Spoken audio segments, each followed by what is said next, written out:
Welcome to the Vibe of Muscle Shoals Sound podcast, recorded live here at Muscle Shoals Sound Studios at 3614 Jackson Highway in Sheffield, Alabama.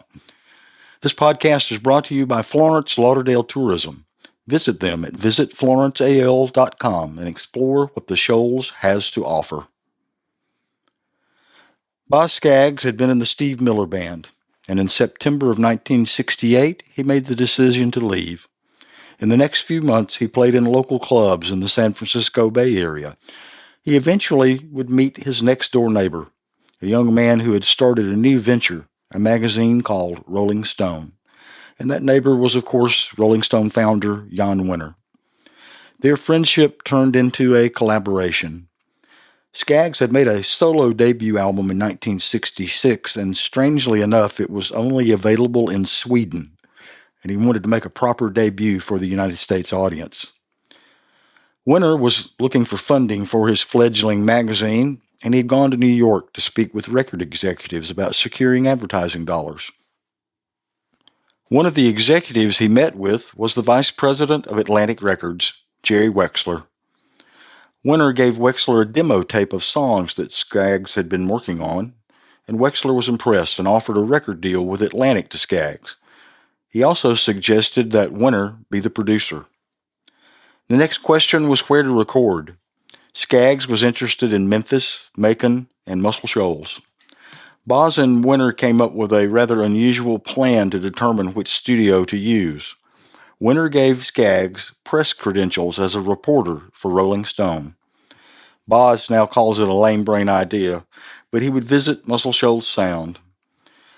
He had written a few record reviews for Rolling Stone magazine, but now he had a business card and a free pass to hang out at the studio and see how the Swampers worked.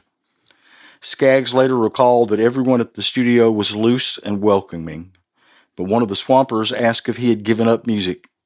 He was busted. Everyone was on to him, but it broke the ice and he could come clean about what he was doing in Sheffield, Alabama.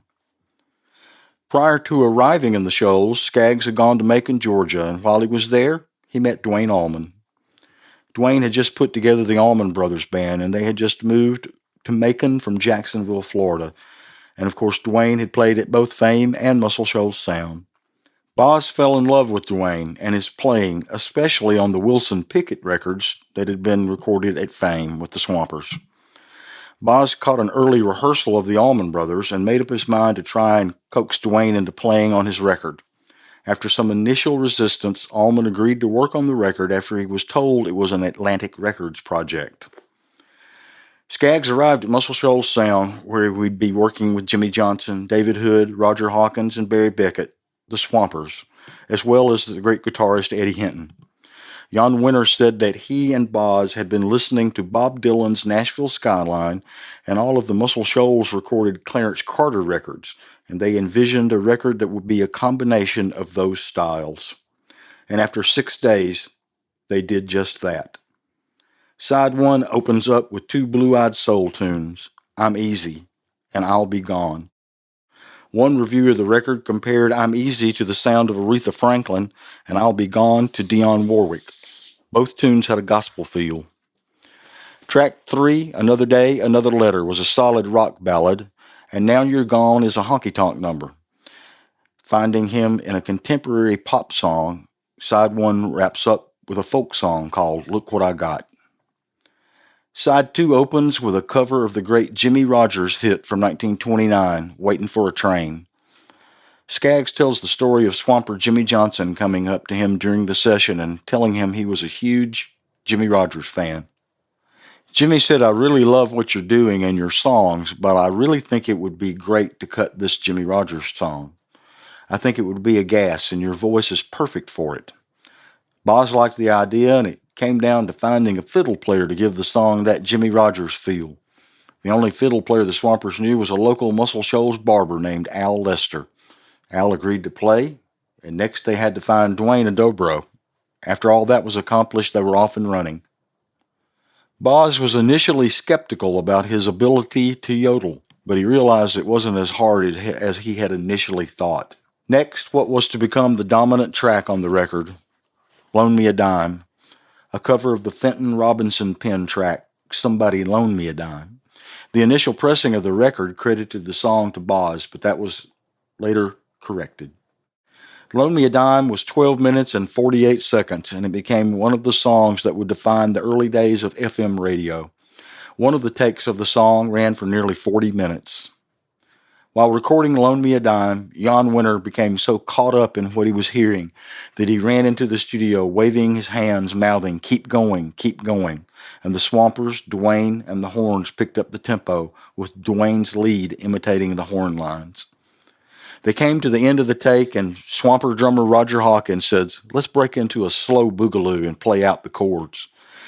The band broke into a slow boogaloo, and then into a slow shuffle, and then a swing shuffle, Duane soloing and Barry Beckett soloing. After listening to the playback, all Boz Scaggs could say was, "God, man." The last track on the record is Sweet Release, a song that has tremendous meaning for Boz Scaggs, a song about how music can redeem you with its power. In August of 1969, Boz Scaggs was released, and it was ignored by listeners and only sold about 20,000 copies in its first year on the shelves. Some critics, however, praised the record. Billboard said that the record would boost Scaggs into the public eye, and renowned critic for the Village Voice, Robert Christgau, praised the playing, especially Duane Allman, and he called the record a tribute to American music. Rolling Stone credited the record for exploring all genres of American music and said that the record sounded effortless. And in 2012, Boz Scaggs was ranked by Rolling Stone as one of the best 500 records ever made. The album was by no means a hit, but Boz says it was a great place to start. The energy and the thrill of making music like they did in Muscle Shoals. I always worked with the best players and the right players ever since. I repeat that process that I learned at Muscle Shoals Sound on every record. One last note, the photos of the Swampers on the album Gatefold was shot by Stephen Paley, the photographer that shot the Cher 3614 album cover, as well as the first Allman Brothers record. The photos of Boz and Jan Winter were shot by Paley also, but at the Otis Redding Ranch in Macon, Georgia. Thanks for listening. You can hear the vibe of Muscle Shoals Sound podcast wherever you listen to your podcast. Come by Muscle Shoals Sound and take a tour of the studio. We're open 10 until 4, Monday through Saturday, with tours at 10:30, 11:30, 12:30, 1:30, and 3:30. The vibe of Muscle Shoals Sound is brought to you by Florence Lauderdale Tourism. Visit them at visitflorenceal.com and see everything that the Shoals has to offer.